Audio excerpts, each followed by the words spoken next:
ரஜினி என்ன பொறுத்த வரைக்கும் சினிமாவில் விஜய் நம்மளை தாண்டி வராருங்கிறதே அக்செப்ட் பண்ண ரெடியா இல்லை.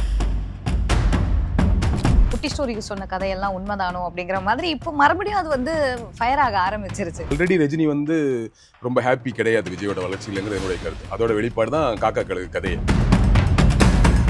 இந்த எலைட் மென்டாலிட்டி இருக்குல்ல, அந்த மென்டாலிட்டி சமூகத்துக்கு தோதானா. நீங்க திமுக அரசியல்வாதிகள் மீது, அதிமுக அரசியல்வாதிகள் மீதும் 1000 விமர்சனம் சொல்லுங்க. ரோட்ல இறங்கி திமுக ஜெயிச்சாலும் தோத்தாலும் துரைமுருகன் ஜெயிக்கிறார்ல, அதிமுக ஜெயிச்சாலும் தோத்தாலும் விஜயபாஸ்கரும் செல்வராஜும் ஜெயிக்கிறாங்கல்ல. ஏன்? மக்களோட மக்களா இருக்கிறாங்க. நீங்க என்னைக்கு மக்களோட மக்களா நின்னீங்க? ஒரு டிஸ்டன்ஸ்ல இருக்கும் போதே அவ்வளவு பிரச்சனைகள். அவர் ரோட்ல இறங்கி வந்து மக்களை சந்திக்க ஆரம்பிச்சாங்க அப்படின்னா அது இன்னுமே பிரச்சனை ஆகும். இறங்கி வந்து நேரா மக்களை போய் தெருவில் போய் நின்று சந்திக்கிற விஷயத்த சொல்லல. ஒவ்வொரு இஷ்யூக்கும் இறங்கி வந்து பேசுறது, ஒவ்வொரு இஷ்யூக்கும் போராட்ட களத்துல வர்றது. ஸ்டெர்லைட் இஷ்யூல ஆகட்டும், நம்ம அனிதா இஷ்யூக்காக நேரடியா போனார்ல, அந்த இதெல்லாம் சேர்ந்து தானே விஜய் நமக்காக வந்து நிப்பாருங்கிற இமேஜ் கிரியேட் ஆச்சு. அதெல்லாம் தானே விஜய் அரசியலுக்கு வரலாங்கிற இமேஜ் கிரியேட். இப்போ ஏன் போக மாட்டாரு? So vision welcome back. Thank you. என்ன அப்படின்னா தனித்து போட்டி 234 தொகுதிகள் அதெல்லாமே ஓகே. ஆமா, அவங்க தான் இப்ப தனித்து போட்டின்னு அறிவிச்சிருக்காங்க, வேற யாரும் இல்லையே. ஸோ இந்த தனித்து போட்டி அப்படின்னு அறிவிச்ச அந்த நபர் வந்துட்டு அந்த அறிவிப்பு வெளியிடுறதுக்கு காலையிலன்னு நினைக்கிறேன், காலையிலயும் முன்னாடியோ வந்துட்டு சூப்பர் ஸ்டார் அவர்களை பத்தி ஒரு ஸ்டேட்மெண்ட் வந்து வெளியிட்டு, ரஜினிகாந்த் அவர்கள் வந்து அரசியலுக்கு வரேன்னு சொல்லிட்டு திமுகவுடைய அழுத்தத்தின் காரணமாக தான் வந்துட்டு அரசியலுக்கு வரலை அப்படின்னு. உண்மையிலேயே இது வரைக்கும் இந்த மாதிரி ஸ்டேட்மெண்ட்டை யாருமே வந்து முன்னெச்சரிக்கா. திமுகவை பற்றி நிறைய குற்றச்சாட்டுகள் வச்சாலுமே வந்து இது ஒரு புதிய ட்விஸ்டாக இருந்தது. ஏன் திடீர்னு ரஜினிகாந்த் அவர்களை வந்து அரசியலுக்குள்ளே கொண்டு வராங்க? எதுக்காக திடீர்னு? ஏதாவது ஒரு அட்ராக்ஷன் வேணும், ஒரு டைவர்ஷன் வேணுங்கிறதுக்காக என்னோட தாட் அப்படி இருந்துச்சு. உண்மையிலேயே super star all of a sudden இதுக்குள்ளே இழுக்கிறதுக்கு எனக்கு இல்லை. அந்த மேடையில் சூப்பர் ஸ்டார்களை பற்றி பேச வேண்டிய அவசியம் இல்லை. ஒன்று.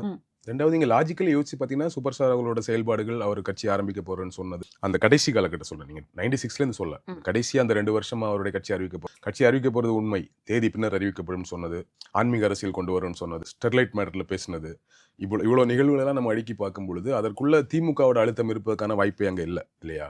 நான் எப்படி புரிஞ்சுக்கிட்டேன்னா, உண்மையாகவே அவர் கட்சி ஆரம்பிக்க போறேன், அவ்வளவுதான் வரப்போறேன்னு சொன்ன அந்த 2 வருஷத்துல அவர் பேசின விஷயங்கள் எல்லாமே இங்க ட்ரோல் மெட்டீரியல் தான் மாறும். ஒரு அரசியல் ரீதியாக அவருக்கு ஒரு பெரிய எதிர்ப்பு, ஆன்மீக அரசியல் நடத்துற கட்சியா இருக்குன்னு அனௌன்ஸ் பண்ணலேருந்து அவருக்கு விழ ஆரம்பிச்சு அடி, ஸ்டெர்லைட் மேட்டர்ல இருந்து ஆரம்பிச்சு அவர் அடுத்தடுத்து பயங்கரமான நெகட்டிவா தான், அவருக்கு எகென்ஸ்டா தான் இங்க எல்லாருமே பேசிட்டு இருக்கும்போது அது ஒரு ரீசன். ஸோ அதுதான் முக்கியமான ரீசன். ஸோ இப்படிதான் இருக்கு. முன்னாடி நம்ம இருந்த வாய்ஸ் இல்லை இன்னைக்குங்கிறத யதார்த்தத்தை புரிஞ்சுக்கிட்டு, ஸோ எலெக்ஷனுக்கு வந்து நம்ம ஒரு இம்பாக்ட் பண்ணலாமே தாண்டி வந்து பெரிதாக கட்சி ஆட்சி பிடிப்பதற்கெல்லாம் வாய்ப்பு இல்லைங்கிற ஒரு உண்மை யதார்த்தம் புரிஞ்சுதான் அவர் அரசியல் விட்டு விலகினதான் நான் பாக்குறேன். அவருக்கு கூடுதலா ஹெல்த் இஷ்யூஸ் இருந்தது, அந்த டைம் கொரோனாவும் இருந்துச்சு. ஸோ அதெல்லாம் ஆட் ஆன்.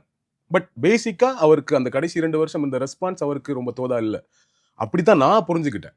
ஸோ உண்மையும் அதுதான் நம்புறேன். ஸோ அப்படி இருக்கும் பொழுது இங்க திமுக அங்க ஒரு அழுத்தம் கொடுக்க வாய்ப்பு இல்லை. ஸோ அப்படி இருக்கும்போது தேவையில்லாம எதுக்கு திமுக அதுல கோர்த்து விட்டாருன்னு தெரியல. திமுக எகென்ஸ்டா பேசணும்னு சொல்லிட்டு சும்மா சம்மந்தம் இல்லாம ஏதோ ஒண்ணு பேசினோம். எனக்கு என்னவோ அது ரஜினிகாந்த் அவர்களை பண்றதுக்காக பேசின விஷயமா இல்ல, திமுக எகென்ஸ்டா பல விஷயம் பேசிட்டு இருக்காங்கல்ல, அதுல திமுக மேல இந்த பழியும் போட்டு விடுவோம் அப்படி நினைச்சு போட்டு விட்ட மாதிரி இருந்தது. அதற்கு திமுக தரப்புல இருந்து ரியாக்ஷன் எதுவும் இல்ல, ரஜினி தரப்பு இவ்வளவு ரியாக்ஷன் வரும்னு அவங்க எதிர்பார்க்கல இல்லையா?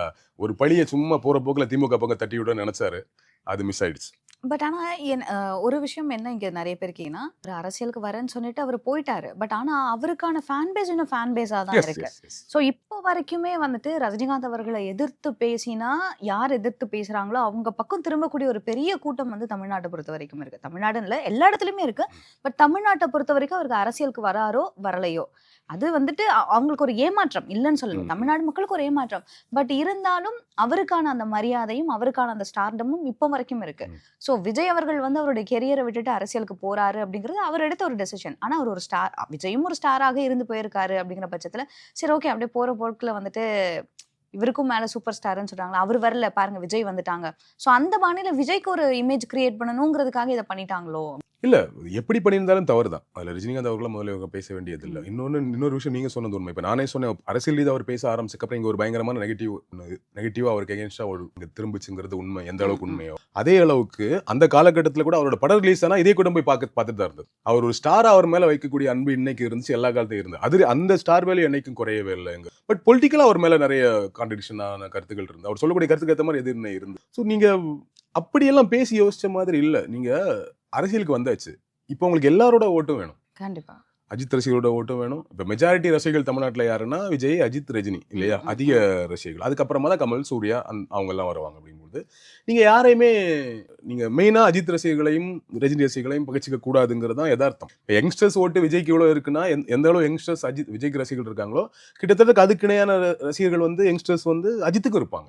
பட் இதுல இன்னும் ரொம்ப டிஸ்டர்ப், நீங்க சொன்ன டிஸ்டர்ப் ஆயிட்டாங்க. இன்னொரு டிஸ்டர்பிங்கான ஒரு விஷயம் என்னன்னா, ஓகே ஆதவர்ஜுனா அவர்கள் மேடையில ஏதோ ஒரு ஃப்ளோல பேசிட்டாருன்னு வச்சுக்கோங்களேன். இழுக்கணும் அப்படின்னு இழுத்தாரோ இல்ல சரி இதை டச் பண்ணிட்டு போனா மேபி அவருக்கு ஒரு இமேஜ் கிடைக்கும் நினைச்சு பண்ணாரோ, whatever it is. But ஆனா இதை பேசி முடிச்சதுக்கு அப்புறமா ஒரு ஈவினிங் டைம் போல வந்து அதுக்கு வருத்தமும் அவர் தெரிவிச்சிட்டாரு. ஏன்னா அடி சோஷியல் மீடியா ஃபுல்லா அடிச்சு பொழக்க ஆரம்பிச்சிட்டாங்க அப்படின்னு. ஆனா இப்படி கம்பேரிசன் படி பார்த்தோம் அப்படின்னா இவர் வந்து சினிமால இவருக்கு சீனியர், விஜய்க்கு ரஜினிகாந்த் அவர்கள் சீனியர். எவ்வளோ வருடங்களா வந்துட்டு அவர் சினிமாவில் இருக்காரு. அப்படிங்கும்போது ஆதவர்ஜுனா கொடுத்த அந்த ஸ்டேட்மெண்ட்டுக்கு ஒரு சின்ன வீடியோவாவது விஜய் அவர்கள் போட்டிருந்திருக்கலாம். என்ன இருந்தாலும் அவர் வந்து சீனியர், ஆதவர்ஜுனா தெரியாம பேசிட்டார், மன்னிப்பு கேட்டிருந்தாலும் அவர் மன்னிப்பு கேட்கறதுக்கு முன்னாடி விஜய் வந்து டக்குன்னு அதுக்கு ஒரு ரியாக்ஷன் கொடுத்துருந்துருக்கலாம். தெரியாம பேசிட்டாரு, என்ன இருந்தாலும் அவர் வந்து எனக்கு சீனியர் அப்படின்னு ஏதாவது ஒரு வீடியோ போட்டிருக்கலாமே, ஏன் பண்ணல? விஜய் பண்ணணும் அப்படின்னு நம்ம கட்டாயப்படுத்த முடியாது, அது அவருடைய விருப்பம். சார் பண்ண நல்லா தான் இருந்திருக்கும். ஏன்னா இமிடியேட்டா தேவையில்லாம ரஜினி ரசிகர்கள் டிஸ்டர்ப் ஆகுறாங்க. ரஜினியே 4-5 நாளைக்கு அப்புறம் வந்து இது போடுறாரு, காலம் பதில் சொல்லும் மாதிரி ஒன்று போட்டார்ல, ஒரு அறிக்கை விட்டார்ல, காலம் பேசாது காத்திருந்து பதில் சொல்லும். அதுக்கு பிறகுதான் அது வந்து மன்னிப்பு கேட்கிறார். ஓகே, ஸோ இவ்வளோ டைம் வந்து அமைதியாக அதை வேடிக்கை பார்க்க வேண்டியது இல்லை.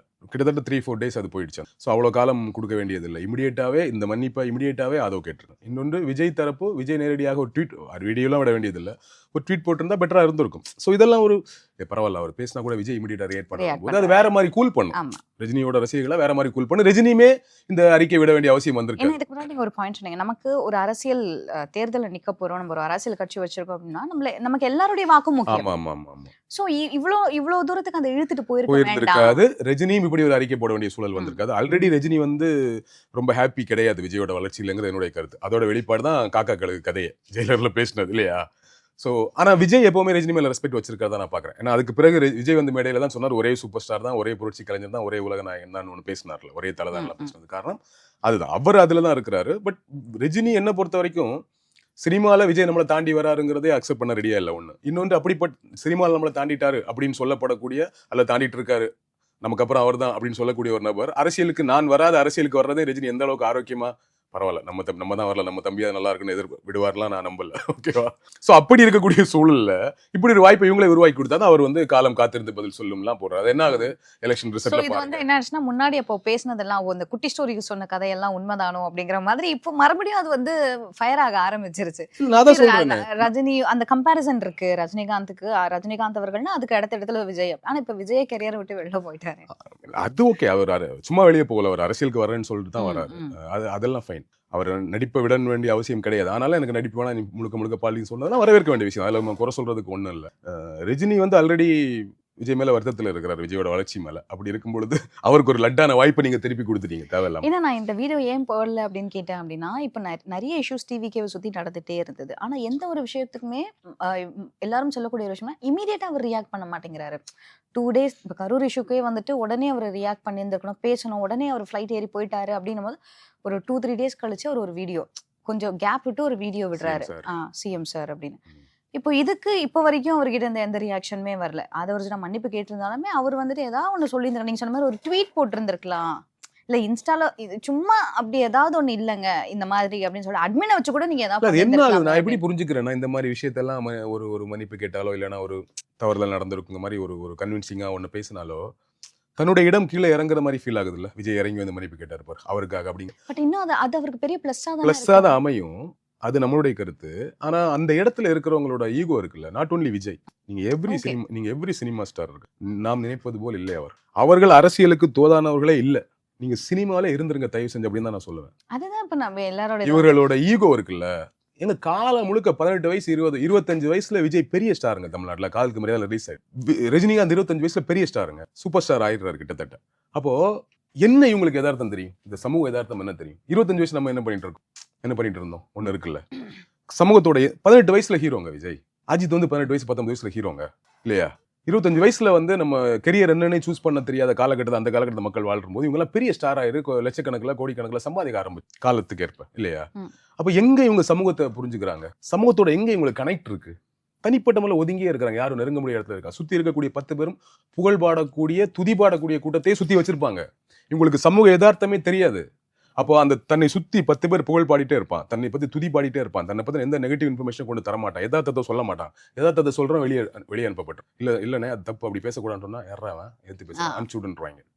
ஸோ புகழ் பாடுறவங்களை மட்டுமே கூட வச்சிருக்க கூட்டத்தை கூட வச்சிருக்க ஒருத்தருக்கு இருக்க ஒரு ஈகோ இருக்குல்ல. நான் விஜய் மட்டும் குறிப்பிட்டு பேசுறேன், எல்லா நேரத்தையும் பேசுறேன். அந்த ஈகோ இருக்குல்ல, அந்த ஈகோ கீழே இறக்க விடாது. இந்த யதார்த்தம் இப்போ நீங்க சொல்றீங்களா, பட் இதுதானே இப்படி பேசினா தானே பாசிட்டிவா மாறினா அது யதார்த்தம். இந்த யதார்த்தம் எல்லாம் இங்க இருக்கிறது இல்ல, பால்கனி மனநிலை இல்லையா? இந்த எலைட் மென்டாலிட்டி இருக்குல்ல, அந்த மென்டாலிட்டி சமூகத்துக்கு தோதான. நீங்க திமுக அரசியல்வாதிகள் மீது அதிமுக அரசியல்வாதிகள் மீதும் 1000 விமர்சனம் சொல்லுங்க, ரோட்ல இறங்கி நிற்போம். கம்யூனிஸ்ட் விசிகா பத்திலாம் சொல்ல வேணாம் இல்லையா? நீங்க நம்ம விமர்சனம் சொல்லக்கூடிய கட்சிகள் திமுக அதிமுக பொலிட்டிஷியன்ஸை எடுத்துக்கோங்க. மக்களோட மக்களா வீட்டில் வாழ்றாங்க.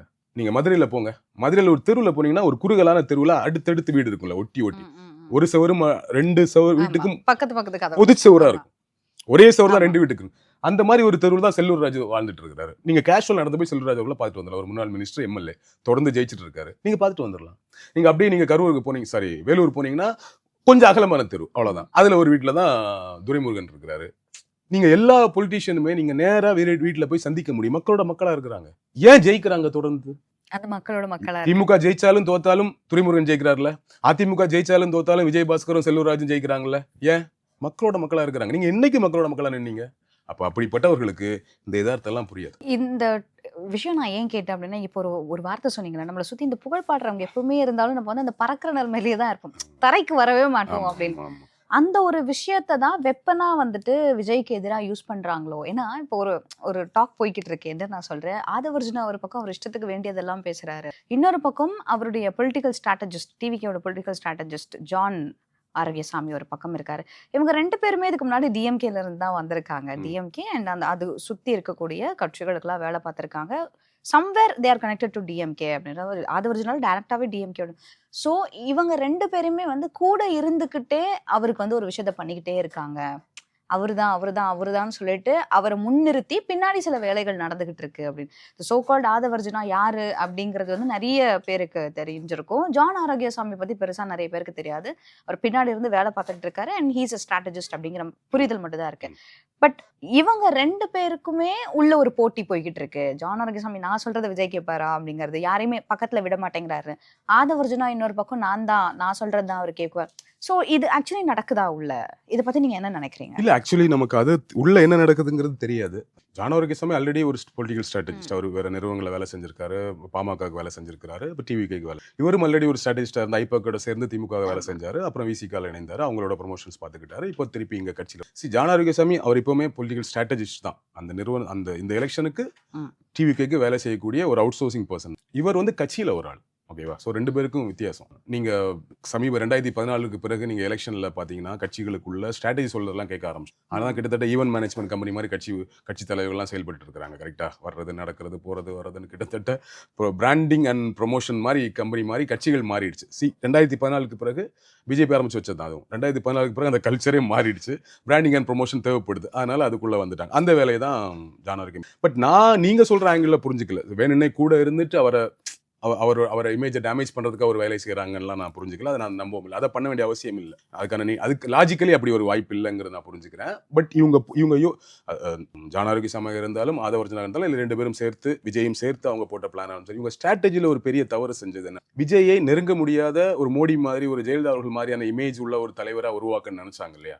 அது மொத்தத்தில் தவறுன்னு நான் புரிஞ்சுப்பேன். என்னன்னா விஜய்க்கு இயல்பாக அந்த இமேஜ் இல்லை. விஜய்க்கு இயல்பா என்ன இமேஜ் இங்க தமிழ்நாட்டில் இருக்கு? நம்ம அண்ணன் விஜய் அண்ணா தானே. விஜய்க்கான இமேஜ் என்ன? விஜய் அண்ணான்னு தானே பேசுறாங்க. நீங்க சொன்ன மாதிரி மக்களோட மக்களா அவரை முன்னிறுத்துறதுக்கு ஏதாவது விஜய்க்கு வந்து ஏபிசின்னு கிட்டத்தட்ட எல்லா சென்டர்லயுமே கனெக்ட் ஆன ஒரு ஆள். ஏன் வீட்டுல ஒரு ஓட்டு இருக்குன்னு பேசுறோம்? அவர் வீட்டுல ஒரு நபர், நம்ம அண்ணன் மாதிரி, நம்ம மாமா மாதிரி, சித்தவா மாதிரி, தம்பி மாதிரி, நம்ம புள்ள மாதிரியாங்கிற முகமைப்பும் உருவமைப்பும் கொண்ட ஒரு நபர். ஸோ அப்போ அவருக்கு மக்களோட மக்களா சேர்ந்து இருக்கிற ஸ்ட்ராட்டஜி தான் ஒர்க் அவுட் ஆகும். அப்போ அவர் எல்லாத்துக்கும் இறங்கி வந்து வேலை செய்யணும். திரையில மட்டும் இல்ல, தரையில கூட அப்படிதான் வந்து நிற்கிறாரு அப்படிங்கிற இமேஜ் தான், அந்த ஸ்ட்ராட்டஜி தான் உங்களுக்கு ஒர்க் அவுட் ஆயிருக்கும். பட் இவங்க அன்பார்ச்சுனேட்லி இவங்க எடுத்த ஸ்ட்ராட்டஜி இல்ல, அடிக்கடி வரக்கூடாது, எப்போவாது தான் வரணும், வந்து பேசுறது நியூஸ் ஆகணும், பேசுறது எல்லாமே செய்தி ஆகணும் அப்படின்னு ஒரு ஸ்ட்ராட்டஜியை ஒரு இமேஜை கிரியேட் பண்ண நினைச்சாங்க இல்லையா, அங்கதான் தவறு நிகழ்ந்ததுன்னு நான் பாக்குறேன். இனிமே இருக்கிற நாட்கள்ல கூட அதை மாத்தலாம், இனிமேல கூட அவர் இறங்கி வந்து வேலை செய்ய வை. பட் ஆனா சொல்லக்கூடிய விஷயம் என்னன்னா, ஆல்ரெடி அவர் வந்து இந்த பஸ் மேல நின்று பிரச்சாரம் பண்ண கரூர் ஷோ இதெல்லாமே வந்துட்டு அவரு ஒரு டிஸ்டன்ஸ்ல இருக்கும் போதே அவ்வளவு பிரச்சனை கிடையாது. அவர் ரோட்ல இறங்கி வந்து மக்களை சந்திக்க ஆரம்பிச்சாங்க அப்படின்னா அது இன்னுமே பிரச்சனையாகும். இல்ல அப்படிங்கிற நான் மாதிரி சொல்றது அவர் இறங்கி வந்து மக்களை சந்திக்கிறது இல்ல, இறங்கி வந்து நேரா மக்களை போய் தெருவுல போய் நின்று சந்திக்கிற விஷயத்த சொல்லல. ஒவ்வொரு இஷ்யூக்கும் இறங்கி வந்து பேசுறது, ஒவ்வொரு இஷ்யூக்கும் போராட்ட களத்துல வர்றது. விஜய் ஒரு பிரச்சாரத்துக்கு வராரு, அவங்க ஸ்ட்ராட்டஜில அங்க ஏன் தெரியுமா அப்படி ஒரு மிஸ்டேக் நடந்துச்சு, அவங்க வந்து சூஸ் பண்ணது மாவட்டத்துக்கு ஒரு இடம். ஒரு மாவட்டத்துல 6 தொகுதி இருக்கு மினிமம், குறைஞ்சபட்சம் ஒரு தொகுதியிலே 5 இடத்துக்கு போறாங்க ஒரு பொலிட்டிக்கல் லீடர். ஆமா. குறைஞ்சபட்சம் ஒரு பெரிய நடிகர் அப்படின்னா கூட ஒரு தொகுதிக்கு ஒரு இடம் போயிருந்தா இந்த கூட்டம் ஸ்ப்ரெட் ஆயிருக்கும், பிரிஞ்சிருக்கும். புரியுது. ஒரு நாள் வாரத்துல ஒரு நாள் வராரு இல்ல 2 நாள் வராரு, மாவட்டத்துல ஒரு இடத்துக்கு தான் வராருன்னா நீங்க யோசிச்சு பாருங்க, ஒட்டுமொத்த மாவட்டம் சேர்ந்தவங்க அங்க போறாங்கல்ல, அதுவுமே இவங்க இந்த கூட்டத்தை காட்டணும், விஜய் வரணுங்கிறதுக்காக போட்ட ஸ்ட்ராட்டஜி. அந்த ஸ்ட்ராட்டஜி தான் அவ்வளவு பெரிய பிரச்சனைக்கு காரணம். நீங்க யார் மேல குறை சொன்னாலும் ஒரு நாளைக்கு காலைல வருவாரு, ஒரு தொகுதி ஃபுல்லா காலையில மதியானம் ஈவினிங் நைட்டுன்னு 6 தொகுதி போயிடுவார் அப்படின்னா கூட்டம் குறைஞ்சிருக்கும். இவங்களுக்கு தான் அந்த ஸ்ட்ராட்டஜி இல்லை, இவங்களுக்கு பெரிய கூட்டம் ஒரு மாவட்டத்துக்கு ஒரு இடம், வாரத்துக்கு 2 நாள் போதும். ஒரு வாரத்துல ஒரு நாள் நீங்க வந்துட்டீங்கன்னா ஸ்ட்ராட்டஜி அது ஒர்க் அவுட் ஆயிட்டு இருந்தது கரூன்ஸ் முன்னாடி வரைக்கும். ஏன்னா ஒரு நாள் வருவாரு, சனி ஞாயிறு வருவாரு, அந்த வாரம் முழுக்க அதான் நியூஸ், கூட்டம் கிரௌடு. சனிக்கிழமை விஜய்.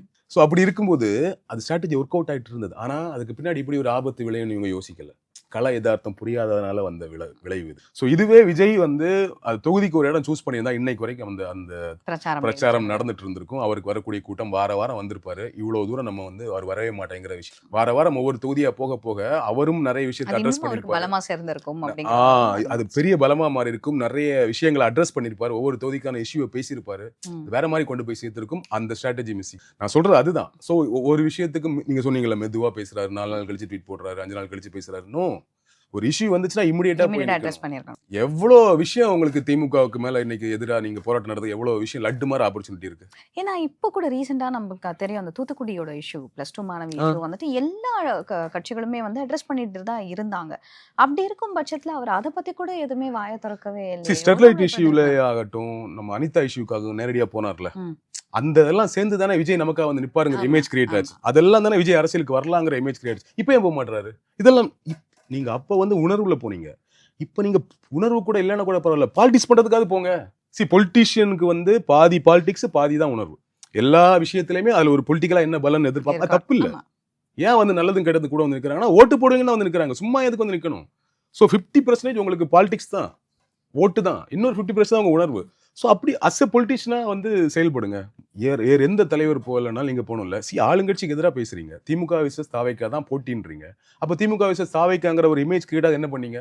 அதான் சொல்ல அந்த இஷ்யூ நீங்க அட்ரஸ் பண்ணியிருந்தாலே வந்துட்டு எவ்ரி இஷ்யூஸ்க்கு இங்க தூய்மை பணியாளர்கள் போராட்டம் நடந்தது, அரசு ஆசிரியர்கள் போராட்டம் நடந்தது, இடைநிலை ஆசிரியர்கள் கிட்டத்தட்ட 37 நாள் வந்து இடைநிலை ஆசிரியர்கள் சம வேலைக்கு சம ஊதியம்னு சென்னையில போராடிட்டு இருந்தாங்க. எந்த ஒரு இதுவுமே இல்லாம அவங்களை அப்படியே அனுப்பி விட்டாங்க. 37 நாள் அனுப்பி விட்டது மட்டும் பிரச்சனை இல்ல, சேலரி கூட கிடையாது அந்த 37 நாள் போராடினவங்களுக்கு.